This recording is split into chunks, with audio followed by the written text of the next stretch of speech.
Yes, I think most people who have heard of Miguel Covarrubias may know him through his Bali work, but I'm going to tell you a little bit about his career before Bali and after.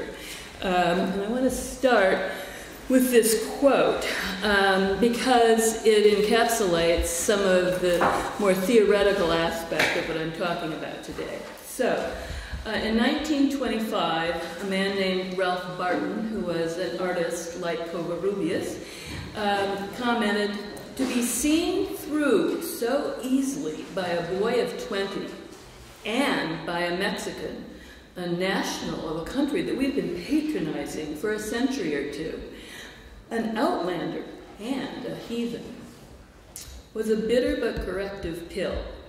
And his comments were a review that he wrote of a collection of caricatures that Miguel Covarrubias had just published in the United States. And here's an example of one of those caricatures. I should say at the outset that Covarrubias was not known as an outstanding artist. He was sometimes considered to be a what we would call a commercial artist, but I'll let you judge yourself the nature of his work. He had quite a varied career. So this particular caricature is from a series that was in that book that I just mentioned, and this series was called Impossible Interviews. So this one is Clark Gable, the movie star, who was in Gone with the Wind. I don't know if any of you know that classic American film about the Civil War. And this was the Prince of Wales. Now, the Prince of Wales is looking a little meek there in light of Clark Gable. And this was published in April of 1932. And Covarrubias' take on these two men was that it was the new versus the old world heartthrobs. Gable was billed as the prince's successor, a Hollywood heir to royal glamour. So in other words, Edward's looking a little bit askance here at the star's machine-like presence. So some of what Covarrubias was commenting here was things are changing. You know, royalty doesn't have the same kind of celebrity as Hollywood now has. This was back in 1925. But Covarrubias had yet to work as an anthropologist at this point. But he would subsequently do ethnographic fieldwork, as we heard, in Bali, and also in the Isthmus of Tehuantepec in Mexico, an area that Oaxaca is part of. And both of those research projects were funded by the prestigious American Guggenheim Foundation, who were recognizing him as someone who could do serious ethnographic research. In addition to publishing ethnographies on both the areas I just mentioned, he, before his untimely death in 1957, at the age only of 53, he had also published two well-received volumes, Indian Art of Mexico and Central America, for which he did all of the illustrations, as well as the writing and research, and The Eagle and the Jaguar, Indian Art of the Americas, which was about pre-Columbian art and architecture. And again, here are some of his illustrations. My interest in Covarrubias developed out of his association with a man named René Darnoncourt and Nelson Rockefeller, two individuals I'll be talking about in subsequent lectures. So next week I'll be talking about René Darnoncourt, and the following week about Nelson Rockefeller. Both of them, in terms of their work with so-called primitive art, displays, and collecting. My archival research on Covarrubias has led me to see him as a pivotal figure in the 20th century history of the relationship between anthropology and art history. I know of no comparable individual in Europe or the United States. He was not only a quintessentially modern figure, but also a harbinger of a post-colonial, post-modern subjectivity as he lived a life characterized by cultural hybridity and transnational relations that have become hallmarks of 21st century personhood. I have several aims today, and I'm going to just list these because I'm covering a lot of material. One is to contrast Covarrubias' interest in so-called primitive art with that of contemporary and contemporaneous European modern artists such as Picasso and Matisse. So these men were all, had their careers overlapping. Individuals, these last two, Picasso and Matisse, of course, whose work typifies what's come to be known as primitivism in modern art.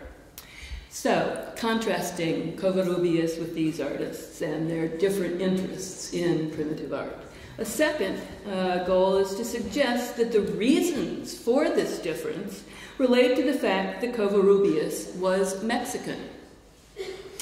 That is, he was non-European, not Anglo-Saxon. The issues of race and ethnicity are salient to our understanding of the distinction between Covarrubias and the European modernists' interests in non-Western art for two reasons, I suggest. One has to do with issues of nationalism and politics. Mexican culture and the post-revolutionary period in Mexico, a period often referred to as the Mexican Renaissance, incorporated pre-Columbian art into its project of a reshaped new Mexican identity that was free from foreign colonial influence.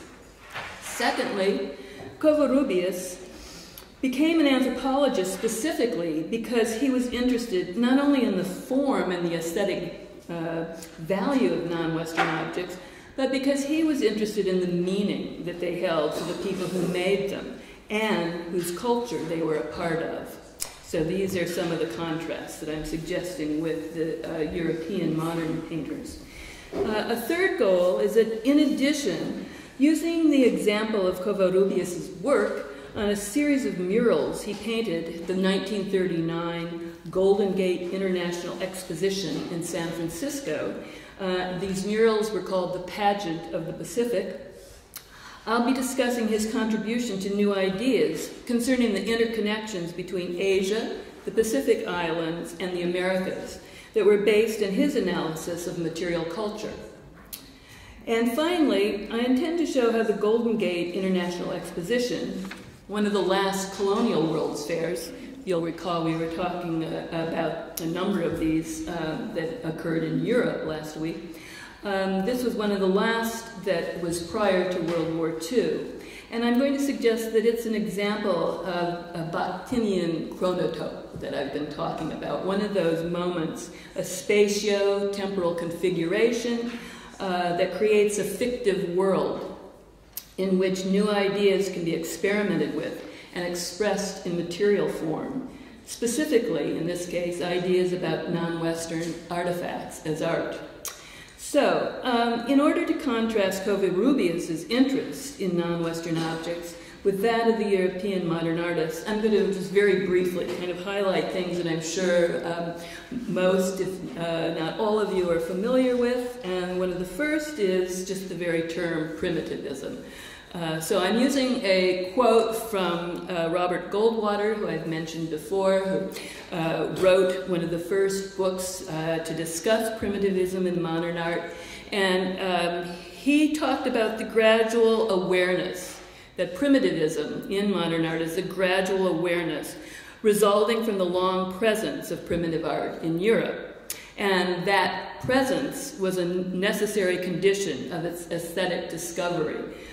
So everything I've been talking about up until now is sort of leading to this moment in the 1920s that I'm going to be focusing on today.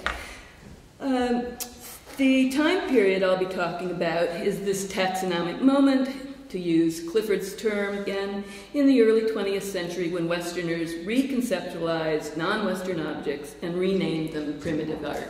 So in a sense, it's this moment that we've sort of been leading up to with the transformation from these objects being ethnographic, being curios, being called firewood, being called ethnographic objects.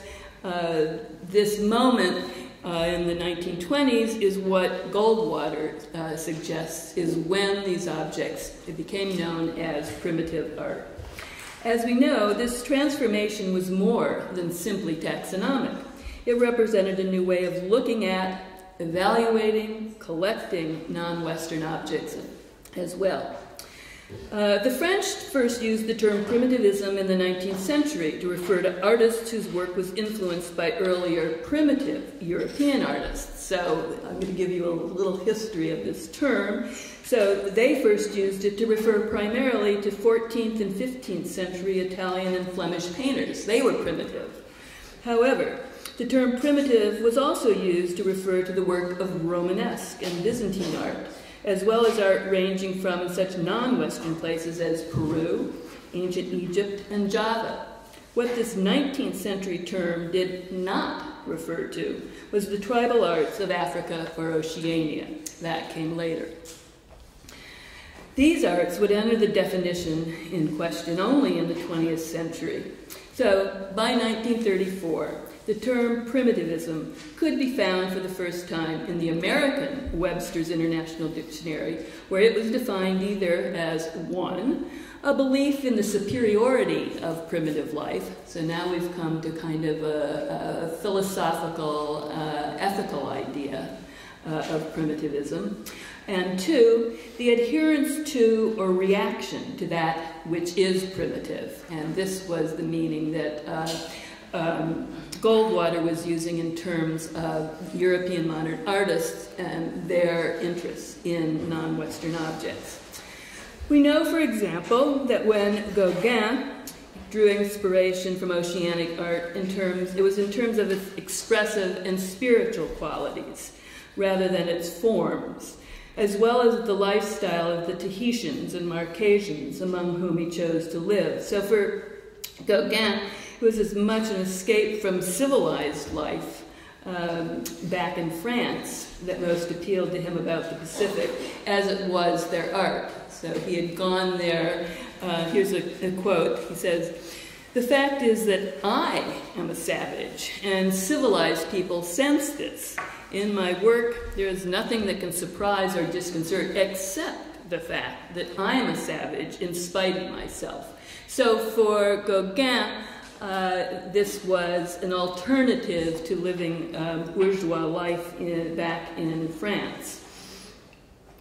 Another artist, another example of primitivism in modern art, you can see here, is a Malingun from New Ireland that the Italian painter Neta incorporated into his painting that he called A Grave Situation. And he had been in turn influenced by Giacometti's sculptures. So here are some other ways in which these forms are taken into modern art. Another way, Emil Nolde, I'm sure many of you are familiar with. I understand there was a lecture not too long ago here about his work. He actually, like Gauguin, traveled off to the Pacific. He wanted to experience the island cultures firsthand, but he also seems not to have been interested in the people he met as much as his own ideas of what they represented.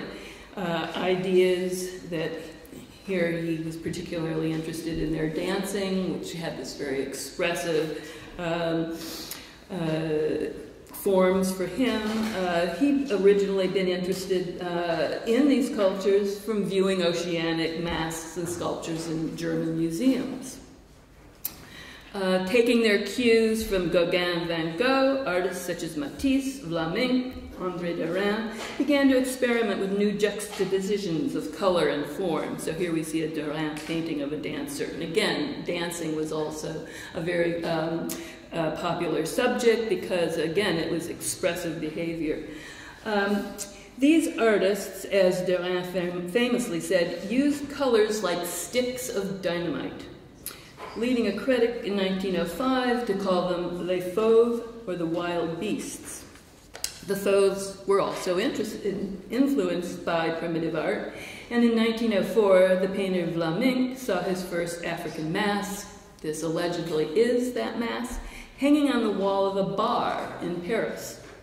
A collector of all sorts of curios, Vlaminck was captivated by the mask's bold, simple forms and was able to acquire it, and this may be what we call an apocryphal story, we don't know how true this was, by purchasing a round of drinks for all the patrons in the bar.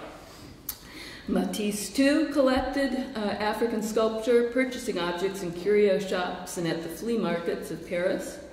In 1909, the French writer Apollinaire described Matisse as liking to surround himself, quote, with objects of old and modern art, precious materials, and those sculptures in which the Negroes of Guinea, Senegal, or Gabon have demonstrated with unique purity their frightened emotions. So again, it was the emotionality as expressed in the form of these objects that interested him.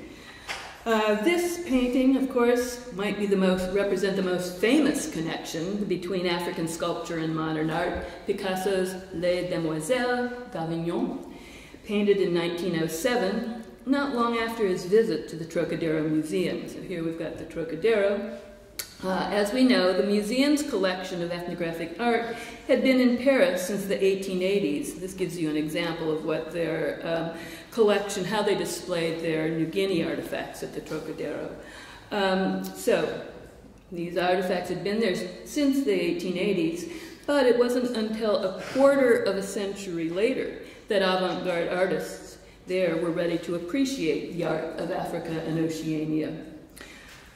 What interested Picasso most were those pieces of African art that were the least realistic. So here we have a picture of a young Picasso in his studio.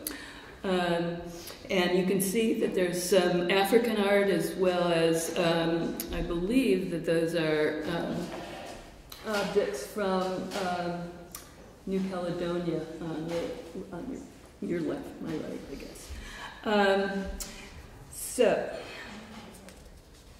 The American art historian William Rubin recounted Picasso telling him, "Everything I need to know about Africa is in this sculpture." So, in other words, he wasn't particularly interested in knowing what the sculpture meant to the people who had carved that sculpture. What was interesting to him was the form, the aesthetic interest. In contrast to an anthropological perspective with its focus on indigenous meaning. Picasso initially even denied any direct influence of African art on his work, but he continued to be interested in sculpture. They said he was acquiring these objects in his office, in his studio, not his office. But with that painting that I showed you, Les Demoiselles d'Avignon, after he painted it, showed it to some of his friends. They were very excited about it, Brock and Vlaminck and others. But he rolled up the canvas, stuck it under his bed for years, and when the painting was first displayed to the public, and this is as late as 1937 in some places, it was considered by many people to be crude and ugly. Thus, as Goldwater pointed out, there was little direct influence of primitive art forms on the artists associated with primitivism in modern art. He noted that with the exception of a few of Gauguin's woodcuts, some paintings, here I've got George Brock's studio as well, just to show you that the way that these artists like Brock and Picasso were collecting non-Western art it was one of a number of different things that they found interesting and curious as objects. So, with the exception of a few of Gauguin's woodcuts, some paintings of the Blaureiter group in Germany, again, a group I'm sure you're familiar with, Nolde was part of that group, and the very limited production of Picasso's Negroid period, and this is Goldwater's words, there is little that is not illusion and suggestion rather than immediate borrowing. So unlike in Germany, where objects from Oceania had been plentiful in ethnographic museums prior to World War I, it was only after the end of the war that African and Oceanic art began to appear in Paris with increasing variety and quality. As a result, a broader public than just the avant-garde artists whose work I've just mentioned began to be interested in these objects. Thus, as the art historian Vincent Bouvet has recently written, during the 1920s in Paris, quote, the fashion for primitive and tribal art, which had been slowly building in the avant-garde circles for the previous 20 years, now became a mainstream phenomenon. So again, this is why I'm talking about the 1920s as an important chronotope. It was during this decade that we begin to see a much broader public interested and aware of art coming from Africa and Oceania. So I'm going to talk a little bit about what some of those reasons were. And one of the first major events after World War II that showcased African art was a gallery exhibition by the collector and dealer Paul Guillaume. Here we have a picture that Modigliani painted of the dealer Paul Guillaume. So he held this exhibit in 1919. He later wrote a book, one of the first, about African sculpture. Excuse me. And this exhibit that Guillaume mounted led the English critic Roger Fry to write that, quote, the best of African sculptures were greater than anything we have produced, even in the Middle Ages. So you have this English critic beginning to look at this art with a new eye. So we're beginning to have the critics now weighing in with their comments about what's special and privileged about this work.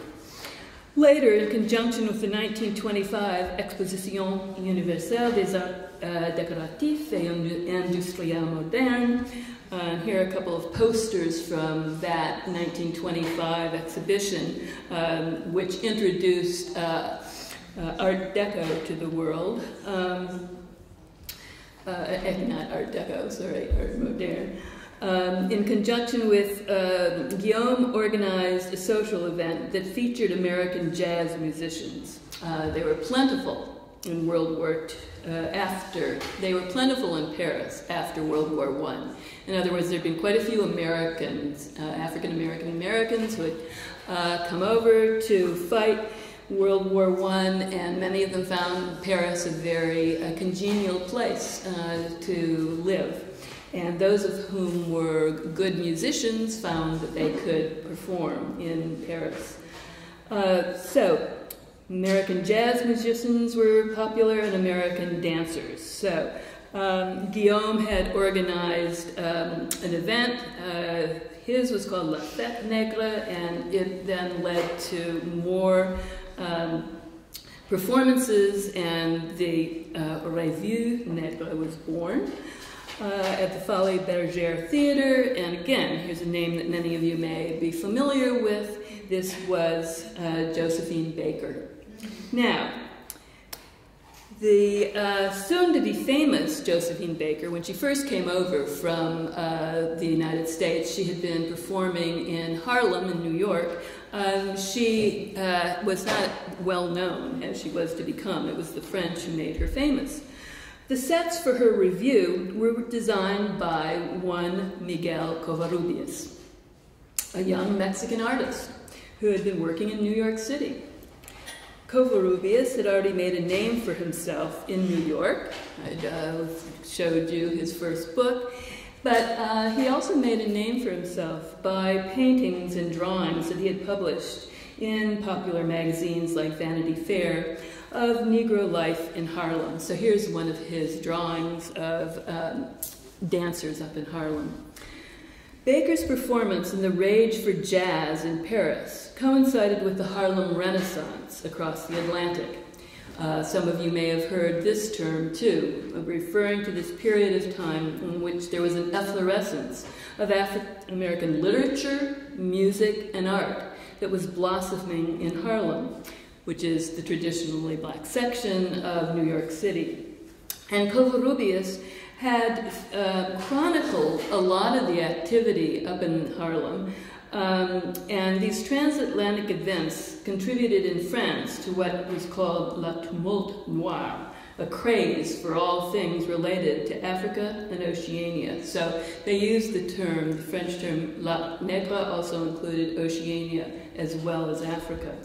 So as I've been showing you, so this craze, actually when I was in Paris last week, I was in a cafe that was just plastered with these posters.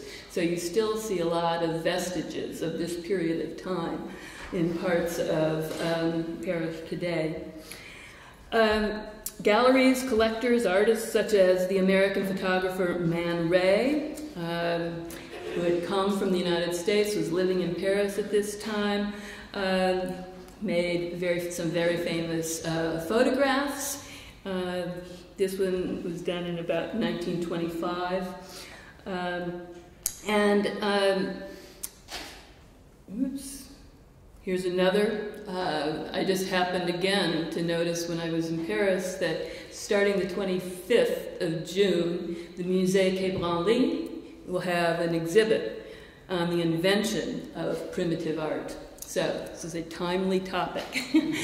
They're going to focus on a French collector and gallery owner named Charles Raton, who also operated during the same period of time, in the 1920s, as did Kieran Loba. Here's a photograph of his wife dressed in a Chinese silk outfit, and you'll see here's one of the masks that we talked about. This is from the area where I work in New Guinea. You can recognize other objects, both from New Guinea and from Africa. So this was, here's one of these slit drums, and then modern art. So this is a typical juxtaposition that you would find at this time among the avant-garde in Paris, where they would include non-Western art with modern art. Let's see, where was I? Covarrubias was part of this scene. So he'd come over to paint the stage designs, stage sets for Josephine Baker's performances, and he spent the next 2 years, 1926 and 27, living and working in Paris, where he knew a wide range of artists, writers, musicians, dancers, both European and American, who were there. So he was in the thick of it. Another thing, and this is going to wind up my little narrative of what was going on in Paris at this time, ethnographic surrealism, a term that I'm taking again from James Clifford, who's written a wonderful essay about this period of time. But he was referring to a particular publication called Document, that was edited by Georges Bataille, one of two major figures in the Surrealist movement. And this is what this short-lived journal, I think there were only about 6 issues of it in 1929, 1930, looked like. But what I found particularly interesting about this is you see that there's doctrines, archaeology, fine arts, ethnography. We begin to see in the interest of these surrealists, a whole range of different types of information. So they're putting fine art on the same level as ethnography. Carl Einstein, who's written a famous book about African sculpture, had an interview with Pablo Picasso. Michel Herry, who you may know from his travels in France. He collected a very famous French expedition, but also wrote about the Phantom of Africa. Picasso contributed to it, Lévi-Strauss contributed to it. You had a whole range of intellectuals in Paris contributing to this journal. But part of what this journal was interested in doing was juxtapositions. This is what the surrealists found really interesting. So there would be many pages like this where you would have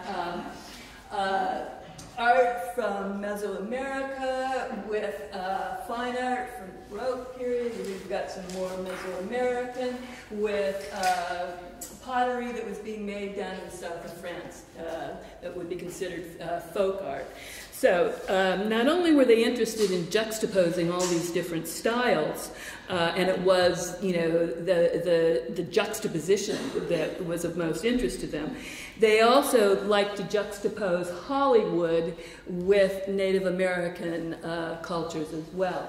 So again, while there was some in the actual articles interest in the details of the cultures themselves, they were more interested in making a point about the similarities, kind of the universal similarities among people, and that so you think that Timshin in the Northwest Coast is bizarre. Well, look at Hollywood. That's pretty bizarre, too. They were some of the first, then, to bring to the general public's attention these juxtapositions. The others, of course, were the Dada artists. And this, you may know, I love her work. This is Hannah Hoch. Is that how we would, H-O-C-H, would pronounce her name? A collage that she did. Here's one that she called Self-Portrait. These were photo collages that she was doing in the 1920s. This, Hush. Thank you. The Flirt. And here we have one, again, with the Northwest Coast mask. So, for many of you, the overview that I've just presented is a very familiar history. I want to contrast that history and the way that these artists were using and interested in non-Western art with Covarrubias. So let me now formally introduce you to Miguel Covarrubias, who is known as El Chamaco. Here he's trying to look a little bit like the tough guy, but El Chamaco meant the kid. And it was a nickname that he was given by Diego Rivera and his fellow artists because Covarrubias was a generation younger than they were. So Covarrubias was born in 1904, and I mentioned that he died in 1957. He was friends with people like Frida Kahlo, you see here, and Diego Rivera. And he was born in Mexico City in 1904, but he spent much of his life traveling back and forth between Mexico City and the United States, as I've mentioned, in particular New York City. In many ways, as I said, he was this progenitor of the type of non-Western transnational subject that's become characteristic of the late 20th and early 21st centuries that anthropologists like Arjuna Padarai, Aiwa Hong, and others have analyzed as exemplars of our postmodern, post-colonial world. So I'm suggesting that we had some earlier models of this in someone like Covarrubias. The young Covarrubias was one of a number of early 20th century Mexican modern artists who were interested and who were the products of the recent Mexican Revolution, and I had talked about that earlier too. As such, they eschewed the influence of the colonial past and the decades, indeed centuries, of Spanish hegemony that had impacted on all dimensions of Mexican culture, as had French for a lesser period of time. They began to champion the people. They called particularly the peasants or campesinos, praising them as producers of truly authentic indigenous American art. They eagerly purchased folk art at local markets throughout the country and displayed it in their sophisticated urban homes in Mexico City. So here is Covarrubias' kitchen. And what he and his wife had collected was lots of Mexican pottery. And they displayed it on the walls of their kitchen. They would serve food in it, they would cook in it, but they also had more modern utensils as well. And here's an even better contrast in which you see modern art that they had, as well as here you have a piece of New Guinea art from the Gulf Coast. One of the things that Covarrubias did is he was a collector of art as well. He has a collection of Pacific art that he gained through his own travels and then through exchanges with the Field Museum in Chicago, where he would give the Field Museum objects that were pre-Columbian in exchange for objects from the Pacific. Now you also see, this looks like a Sheeler painting, an American painting. This is probably one of Frida Kahlo's, I believe. So this, I've seen pictures of Diego Rivera's home as well. This is sort of typical of what these modern artists in Mexico were interested in combining. At the same time, Covarrubias was doing archaeological work that was being funded by the Rockefeller Foundation. So, equally important, this group of artists searched for the roots of a true Mexican identity in the archaic artifacts that were beginning to be found with more and more frequency at Aztec Olmec, this is an Olmec site, and Mayan archaeological sites in Mexico and Central America. Covarrubias, for example, published articles about his archaeological findings at Tlatilco, an archaic site in Mexico City. I've showed you a picture of the Olmec work that he did, but the earlier drawing of all those little figures were Tlatilco figures that he had found. Both Mexican artists and expatriates were enthusiastic collectors of these tangible vestiges of the pre-Columbian past in Mexico. One of the expatriates who became very knowledgeable about both Mexican folk art and pre-Columbian objects was an Austrian count by the name of René d'Arnoncourt. So here we begin to see some of these overlaps between d'Arnoncourt and Covarrubias. They became friends in Mexico City, continued their friendship when d'Arnoncourt moved from Mexico to the United States, and Covarrubias had left his job in Mexico City, where he'd worked in the Mexican government's map division, to study art in New York City. So at the age of 19, he gets a small grant from the government to go to New York, and he very quickly finds jobs for himself. Here is one of his covers from Vanity Fair. This is in the 1930s, and I've included a couple of these covers just to give you an idea of how he was influenced from that time that he was in Paris by the modern artists that he ran into. So here we see a kind of Picasso-esque rendering of a face. Here we see a more surrealist kind of influence in one of his covers for Vogue. So he was very good at translating ideas that he got, that he absorbed from the world around him into popular forms. I mentioned that he also did drawings for magazines like The New Yorker. If you look at this, this is a drawing that he did to accompany a theater review.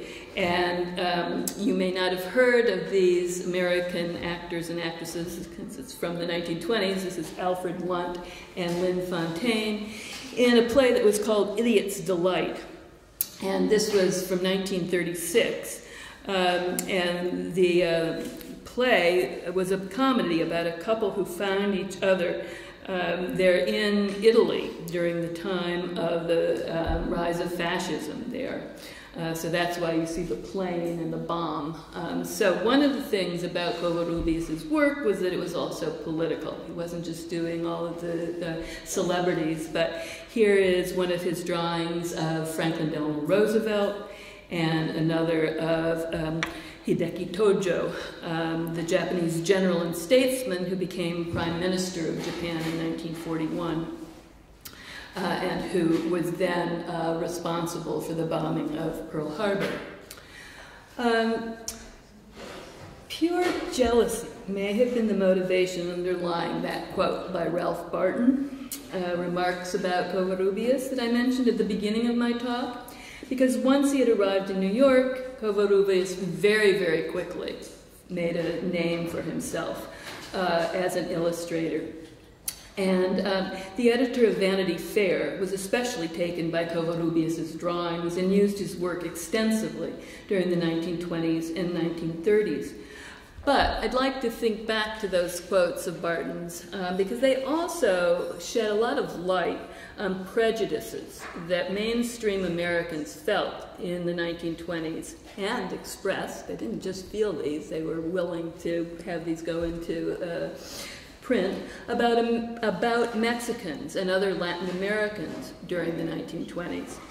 In part because of the racist sentiments, such as Barton's, Covarrubias had found himself drawn to the burgeoning 1920s jazz scene in Harlem that I have been telling you that he documented. So he also did book covers for the poet Langston Hughes, for the author Zora Neale Hurston, for W.C. Handy. These were all writers, musicians who were important members of this Harlem Renaissance. For his part, Covarrubias felt a strong affinity for the music and spontaneity he experienced at the clubs he frequented in Harlem, and thought that he fit in more easily with the black Americans in Harlem than with many of the posh celebrities and other influential white people he hobnobbed with, often on and off Broadway.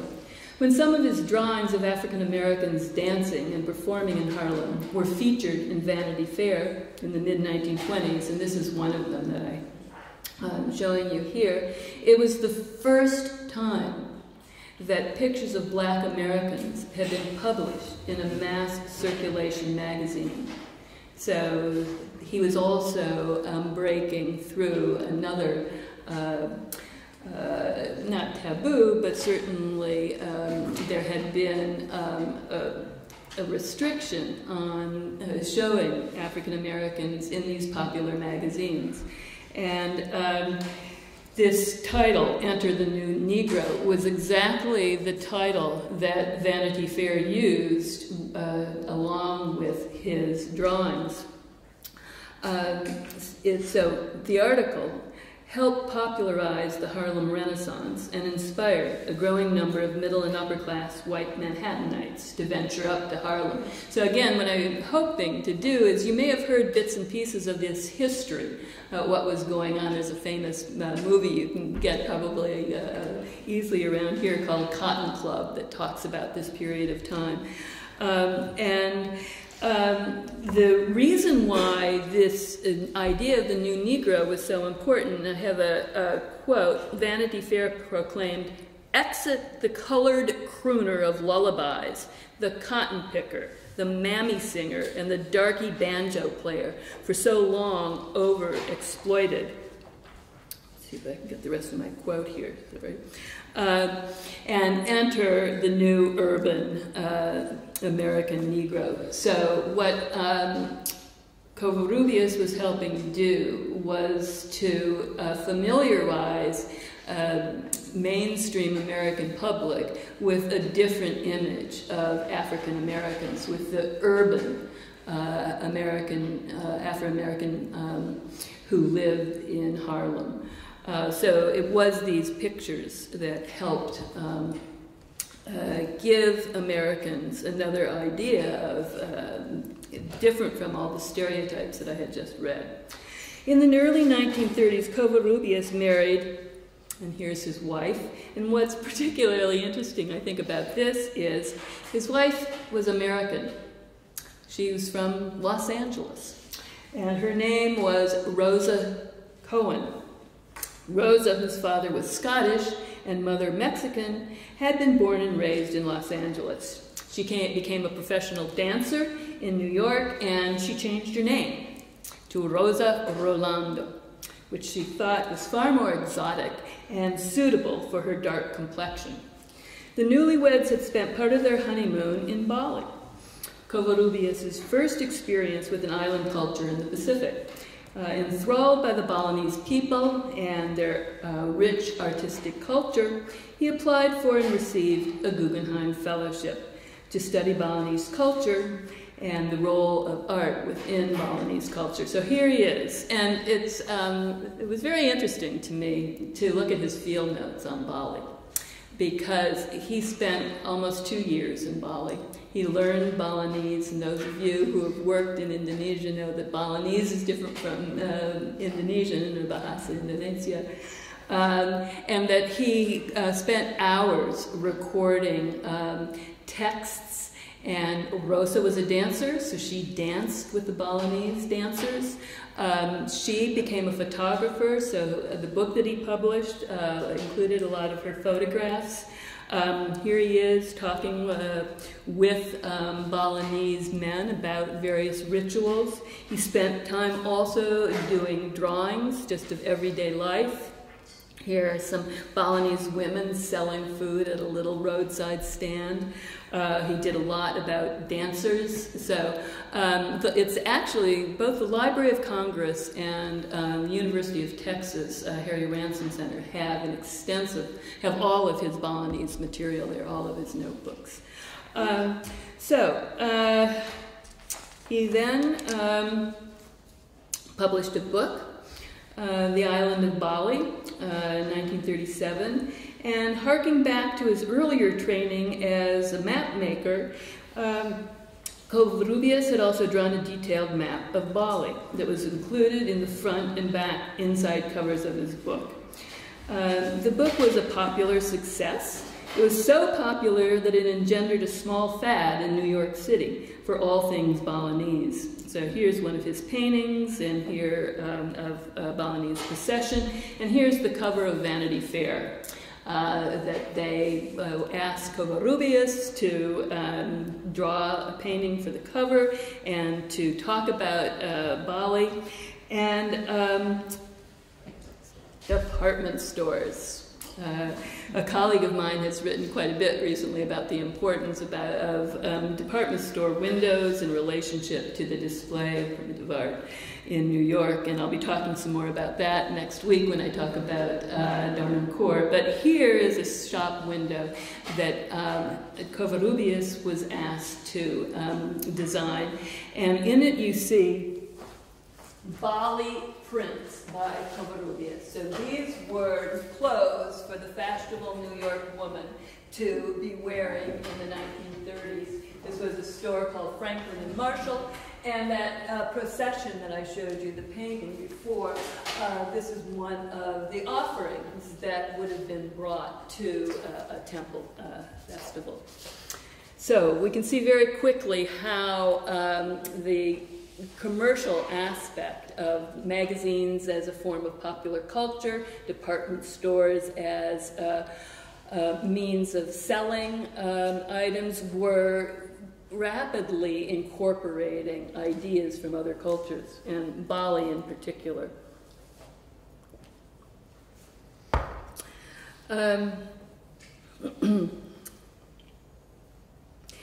So the other thing that they did, they being Covarrubias and his wife, while they were living in Bali, was they traveled to China. And he did a lot of sketches there, paintings, sketches. This is obviously a Chinese guard. This was before the revolution. This was a dancer in Shanghai. They traveled to Japan, they traveled to Hong Kong, they traveled to Singapore. And all of those travels were very useful to Covarrubias in what I'm going to talk about next, which are the murals that he was asked to do for the Golden Gate International World's Fair. I'm going to kind of speed things up here again, but I want to talk a little bit about this World's Fair, because at the same time that this fair was going on in in San Francisco, there was also another World's Fair that's gotten a lot more publicity that was going on in New York City in 1939. So you had a West Coast Fair and an East Coast Fair, and the West Coast Fair was celebrating the completion of two important bridges. Any of you who have been to San Francisco will know that San Francisco is dominated by the Golden Gate Bridge and the Oakland Bay Bridge. Well, those bridges had just been completed in 1939. So one of the things that the United States was celebrating in this fair was their engineering ingenuity. The other thing that they were celebrating, you see in this next picture, which is this airplane, which was called a Pan-American China Clipper. Clipper, as you know, is a type of ship. But what was important about this airplane was it was the first plane that could fly non-stop from San Francisco to Japan or China. So it was not non-stop, I'm sorry. It had one stop in the middle of the Pacific. So Pan Am had arranged on this island, Norfolk, or Christmas Island, for refueling to be done. But heretofore there had not been planes that could even get to that point for refueling and then get across. So the other thing that this fair was celebrating was publicizing the role that the fair organizers saw San Francisco becoming as a gateway to the Pacific. And let me catch up to myself. So the fair was created on an island that they had to dredge out of the bay. In other words, it didn't exist before. They called it Treasure Island. And they called the fair itself the Magic City. So it's these ideas that I want you to think about when I talk about this Bakhtinian chronotope. Yeah, this was a purely fantasy place that had been created for this fair.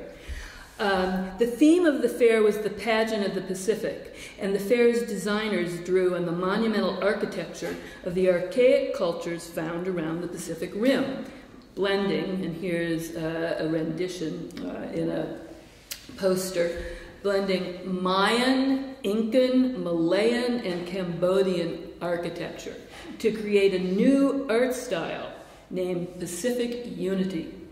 It was exemplified by such phantasmagorical structures as the elephant pyramids. You know, where are there elephant pyramids in the real world? That they created these two towers based on Mayan ruins and structures in Southeast Asia. There was a huge figure of a female called Pacifica. Here you see her towering over the shimmering reflecting pool in the court of Pacifica, which was the centerpiece of the fairgrounds. A critic described the style as weighty, compressed, full of energy. The artist created an aspect of refined primitivism. If you don't look too closely, you might think that the sculptures had just been unearthed for some archaeological dig. So this underscores my point that we can see this fair as a configuration of spatial and temporal indicators in a fictional setting in where and when certain activities and stories take place. This is the quote of what Bakhtin calls a chronotope. This was the fair at night. It also was exemplified new types of lighting that could had been developed by Westinghouse, an important source of electricity in the United States. This Tower of the Sun that you see here with a phoenix on top represented San Francisco rising from the ruins of the 1906 earthquake, as well as the Great Depression that had been going on in 1930. And here's some more of this lighting at night. This is the portals of the Pacific. So,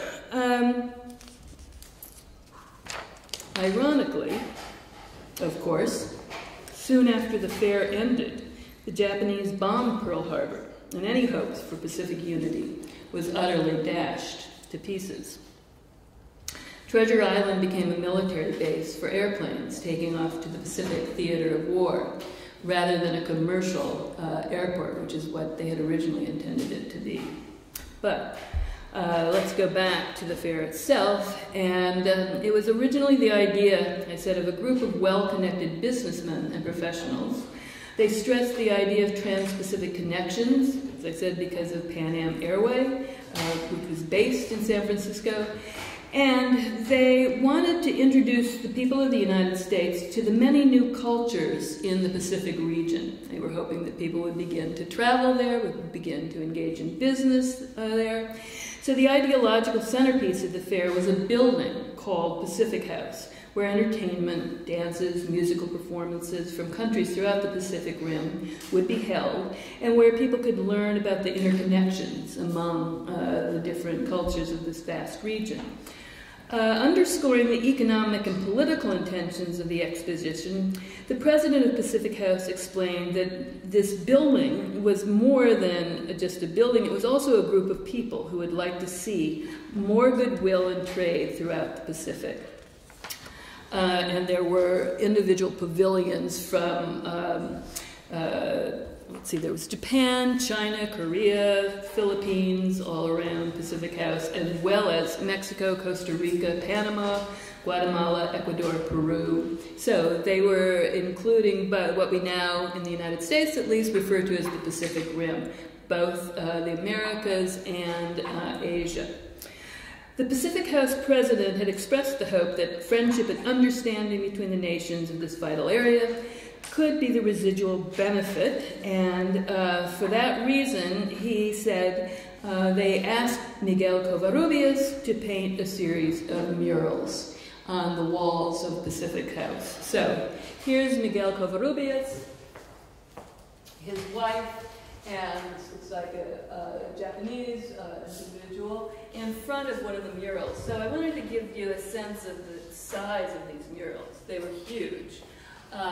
And there are 6 of them, although the key idea here was that murals were also maps, and thus an effective medium for mass education.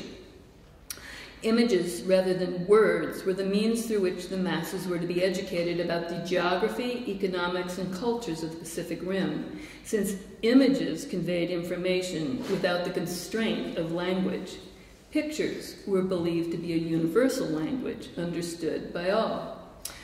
Although Covarrubias had not painted murals before, unlike his other contemporary muralists in Mexico, his work was known already by many Americans through the magazines that he had illustrated and through his book, The Island of Bali. The distinctive elements of the map of Bali that I mentioned that was in that book, with small images of people, canoes, plants, animals that he had decorated it with, making the geography and topology of the island come alive, were what had interested the men who hired him to do the murals. Specifically, Covarrubias was selected to paint the murals because, and this is quote, he was the one who could make visual the idea of the Pacific area, not only with the imagination and skill of a great artist, but with an understanding of the verities and needs all people held in common. He was seen as an ethnologist, an anthropologist, subtle and sensitive to the unrecorded past of unknown peoples, with a humorous, penetrating perspicacity of contemporaneous life, and with a wide knowledge of the governmental forms and trade relations, of the moving forces that bind people together or sever their relations. So it was this combination that Covarrubias was a talented artist.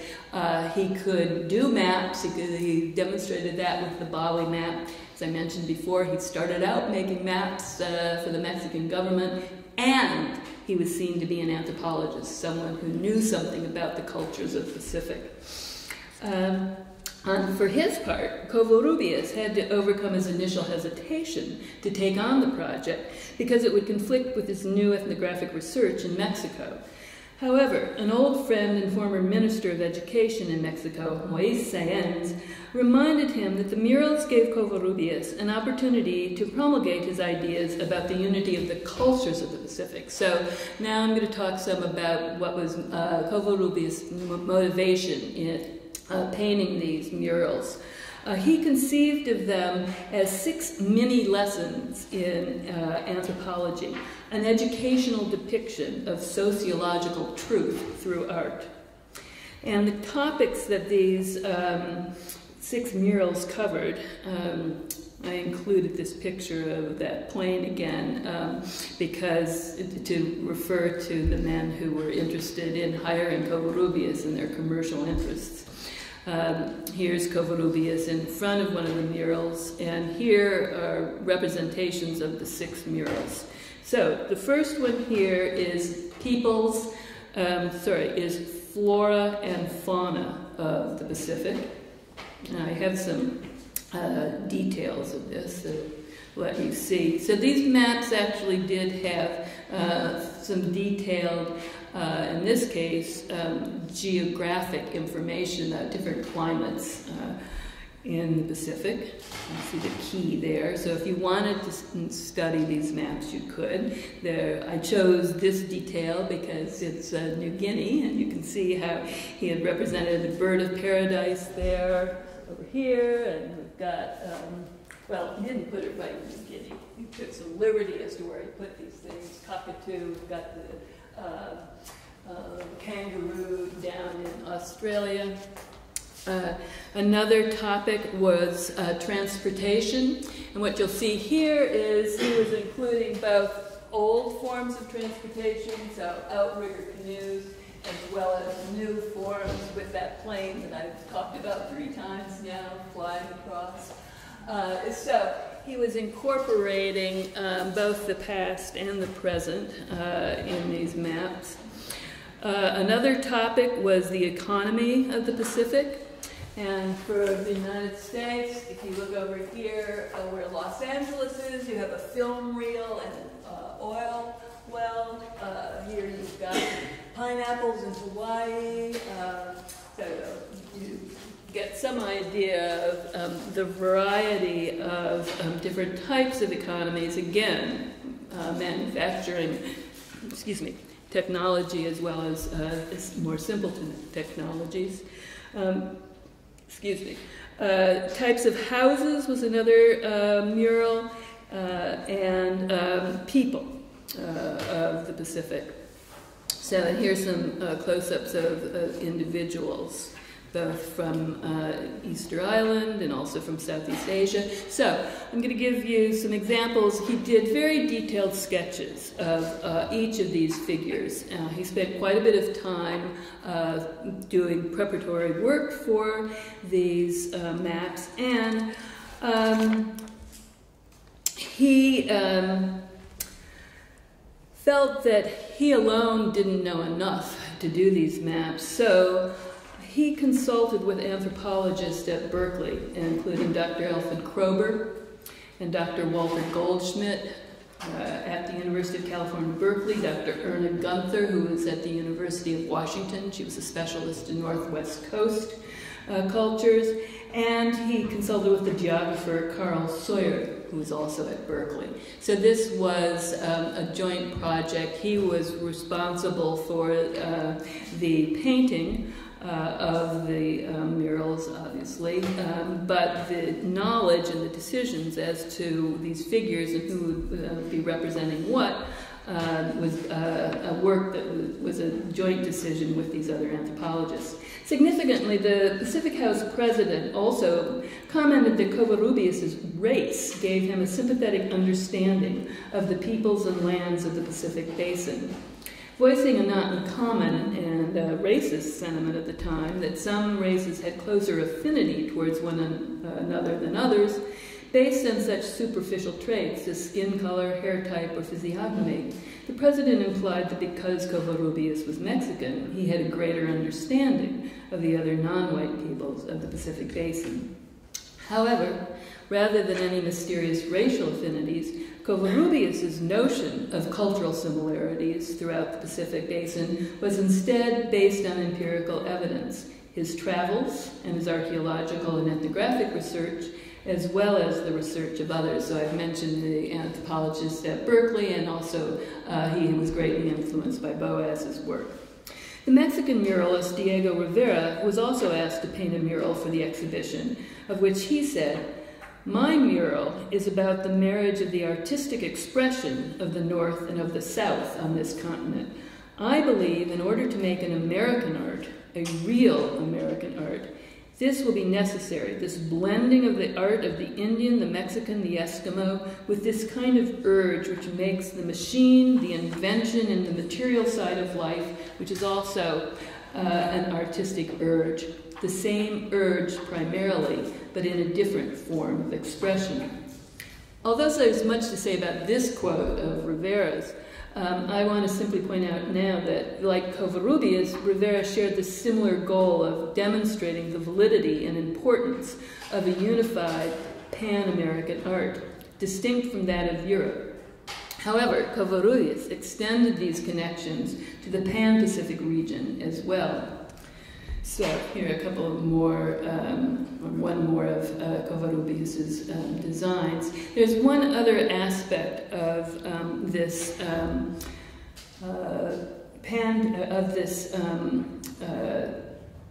exposition that I want to talk about, and I'm going to condense what I have to say about it. But there was, in addition to the Pacific House, there was a place called the Palace of Fine Arts. And within the Palace of Fine Arts, there was an archaeologist named Langdon Warner who had worked in China. And he was asked to curate an exhibit of all of the Pacific cultures that were being represented at the fair. And like Covarrubias, he envisioned the interconnections between all of the Pacific cultures. And he said that perhaps this is the first time a real attempt has been made to demonstrate the arts of the whole oval of the Pacific Rim under one roof.